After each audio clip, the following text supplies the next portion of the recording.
படம் எடுக்கிறது ஈஸி, அதை ப்ரொமோட் பண்ணுறது ஒரு பெரிய கஷ்டம்ன்ற மாதிரி ஆயிடுச்சு.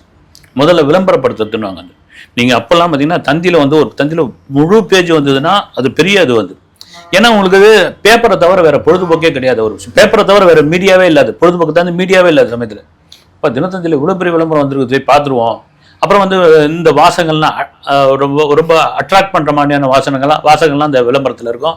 அப்புறம் கொஞ்சம் கொஞ்சமாக மாறி டிவி தூர்தர்ஷன் வந்தப்போ அதில் இப்போ தூர்தர்ஷனில் வந்தப்போ பார்த்தீங்கன்னா நீங்கள் இந்த ஒளியும் ஒளி எந்த பாட்டு வருதோ அந்த படத்துக்கு ஓடுவாங்க.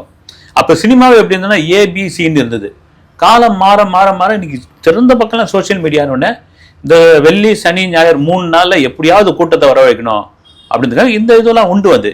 இதையெல்லாம் மீறி நீங்கள் என்னதான் இப்படி நீங்கள் காசு கொடுத்து நீங்கள் பூஸ்ட் பண்ணி இதெல்லாம் இது பண்ணி நீங்கள் விளம்பரம் பண்ணினாலும் நல்ல படத்திற்கு மக்கள் முடிவு பண்ணிட்டாங்கன்னா வந்தே தீருவார்கள்.